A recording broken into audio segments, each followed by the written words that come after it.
All right, so this is kind of an interesting chess game I had. I guess I'll get started. We're doing our standard opening. Right there, he opens with that, so I'm guessing he's trying to get his queen out really quick. We move our knight there. He moves his pawn there. He might be moving the knight there as well. I'm not quite sure what he's doing there. Right here, I didn't go two spaces up with my pawn because I realized I can still get the.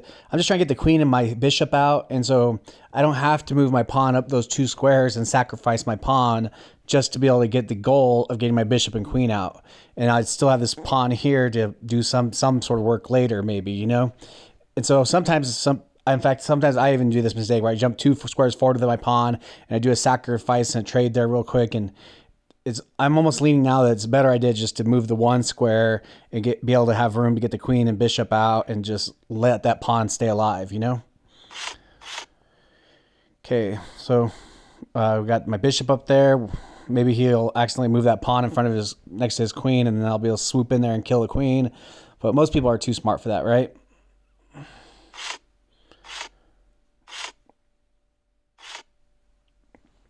Okay. So right here, I pin his knight with my queen. I realize that if I move my queen there, his knight is going to be stuck right there. And if I can get somebody's piece stuck, I mean, it's the same as being dead, really, if you think about it. I mean, they can't move it anywhere. And when I get an opportunity, I can move my piece whenever I want, but their piece is stuck and they can't. It sort of gives you the pinning a piece sort of gives you the advantage to having the opportunity of moving when you want to move, and is the opposite for them. But he moves his queen there, something like.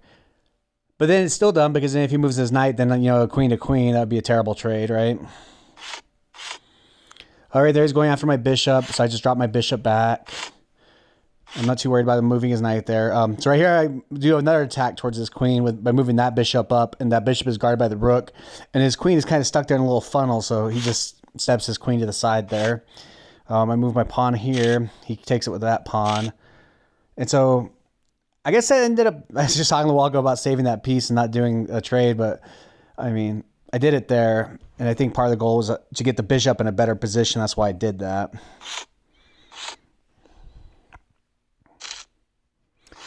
This was something I didn't exactly see when he moved this pawn. Oh no, it was the queen that was in the way. Okay, yeah, he moved that bishop there, and then he lit up my bishop right there. That was sort of what I wasn't expecting. So I moved my rook up there. Right there is chasing my bishop. I just dropped the bishop back. He brings his bishop up there.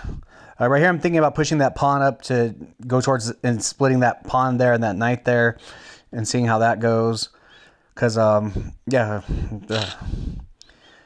So this was, I kind of expected that I would do that, but then I was like, okay, hopefully he's not going to trade to my bishop, but he does. And that kind of was a good trade for him because my bishop had a pretty good board spot there, and that's a good point to trade a knight for a bishop, I'd say. Right here, castles, kind of a bad idea. I always think it's a bad idea to castle because, like, if you look at my games, I hardly ever castle. Like, when you have your piece in the middle of the board, it just gives you way more movement. When you castle, it pins your king in the corner, and I think it's easier to get a checkmate when the king is already pinned in a corner. So this is kind of funny. I'm obviously pushing up with this pawn and scaring the daylights out of his pawn. And by me moving my rook here, his pawn is there trapped.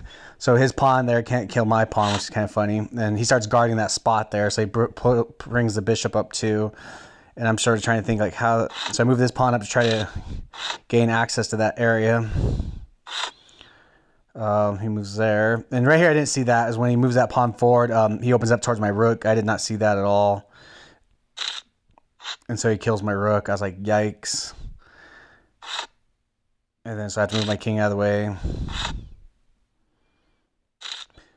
And right about here, I start thinking that I'm just going to push my knight up as far as I can and try to get it to where my knight is covering that rook spot so that when my queen takes that rook, my queen will be protected.